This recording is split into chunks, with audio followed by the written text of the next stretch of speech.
गुरु ने अपने आश्रम के सभी शिष्यों को देश के सबसे बड़े विश्वविद्यालय में अध्ययन और ज्ञान प्राप्ति के लिए यात्रा में भेजा था। अध्ययन का समय पूरा होने पर एक को छोड़कर बाकी सभी शिष्य आश्रम में गुरु के पास वापस आ गए। गुरु विश्वविद्यालय से वापस लौटे शिष्यों के ज्ञान और शास्त्र अध्ययन को देखकर और उनके बारे में सुनकर बड़े प्रसन्न थे। शिष्यों ने बहुत सारे शास्त्रों और ग्रंथों को कंठस्थ कर लिया था। कुछ महीनों बाद वह पीछे छूटा हुआ शिष्य भी आश्रम वापस आ गया। गुरु ने कहा, तुम सबसे बाद में आए हो, इसका मतलब तुम सबसे ज्यादा सीख कर आए होगे। उस शिष्य ने कहा, मैं कुछ सीख कर नहीं आया हूँ, बल्कि आपने जो सिखाया था उसे भी भूल आया हूँ। इससे ज्यादा निराशाजनक उत्तर गुरु के लिए और क्या हो सकता था। उस दिन के बाद से गुरु की नजरों में उस शिष्य के प्रति स्नेह और सम्मान थोड़ा सा कम हो गया था। उस दिन के बाद से उस शिष्य को आश्रम के सबसे उपेक्षित और मुश्किल कामों को करने के लिए दिया जाता था। ऐसे ही कुछ दिन गुजरे। फिर एक दिन वह शिष्य दोपहर में गुरु की मालिश कर रहा था। पीठ की मालिश करते वक्त अपने आप ही उसके मुंह से निकल गया, मंदिर तो बहुत सुंदर है, लेकिन अंदर भगवान की मूर्त नहीं है। यह शब्द सुन गुरु के क्रोध का ठिकाना ना रहा। निश्चित रूप से ही यह शब्द गुरु के लिए ही कहे गए थे। उनके उस सुंदर शरीर को ही शिष्य ने मंदिर कहा था। गुरु के क्रोध को देखकर शिष्य जोर जोर से हंसने लगा। ये ऐसा था मानो किसी ने आग में ही घी डाल दिया हो।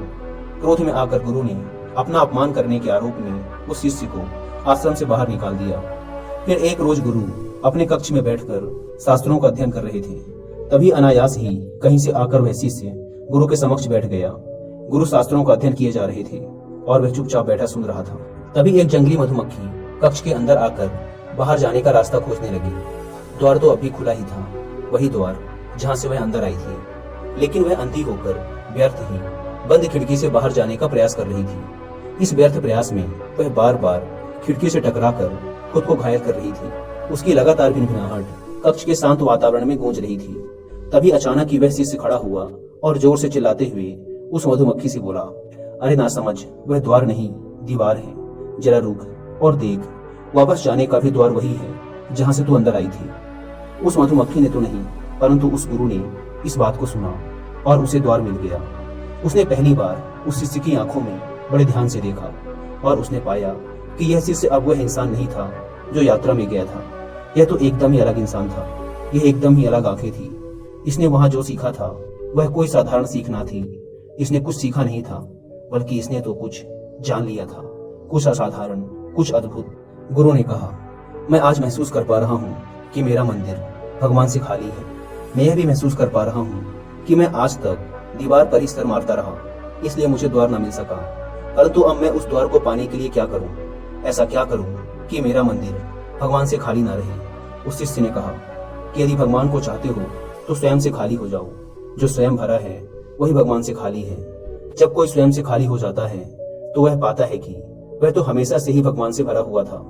और अगर उस द्वार को पाना चाहते हो तो पहले वही करो जो वह मधुमक्खी कर रही है। गुरु ने देखा कि वह मधुमक्खी अब कुछ नहीं कर रही है।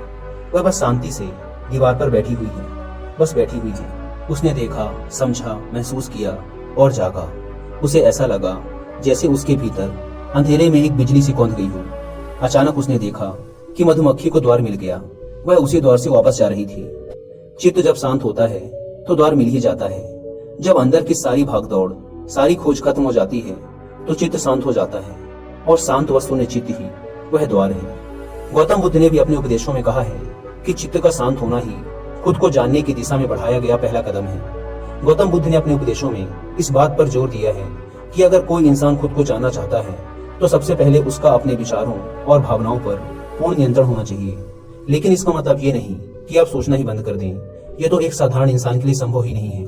इसका मतलब ये है कि हमें अपने माइंड के थिंकिंग पैटर्न को प्रैक्टिस के थ्रू ऐसे रीडिजाइन करना है कि यह एक थॉट प्रोड्यूसर नहीं बल्कि थॉट ऑब्जर्वर की तरह कार्य करे।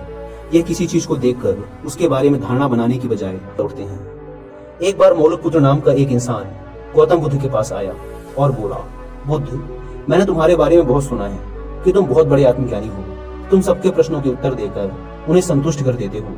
मेरे भी कुछ प्रश्न हैं जिनके उत्तर मैं बरसों से खोज रहा हूँ, लेकिन मुझे मिले नहीं। यदि तुम मेरे प्रश्नों के उत्तर दे मुझे संतुष्ट कर सके तो मैं मान जाऊंगा कि तुम बहुत बड़े आत्मज्ञानी हो।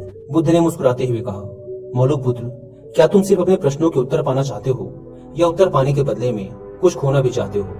यह सुन मौलुकपुत्र ने बड़े गर्व से कहा, मैं एक क्षत्रिय हूँ और क्षत्रिय कुछ खोने से कभी नहीं डरता। आप बस बताइए कि क्या देना है। बुद्ध ने कहा, एक बार फिर सोच लो मोलकपुत्र, आसान नहीं होगा। मोलकपुत्र ने कहा, सोच लिया। बुद्ध ने कहा, तुम्हें 1 साल तक मेरे आश्रम में रहना है, लेकिन तुम 1 साल तक मौन रहोगे, कुछ बोलोगे नहीं। 1 साल बाद आज ही के दिन मैं तुम्हारे सारे प्रश्नों के उत्तर तुम्हें दे दूंगा, ये मेरा वचन रहा। यह सुन मोलकपुत्र थोड़ा सा घबराया, क्योंकि एक बार के लिए जान दे देना आसान होता है, क्योंकि यह तो सिर्फ कुछ क्षणों की बात होती है।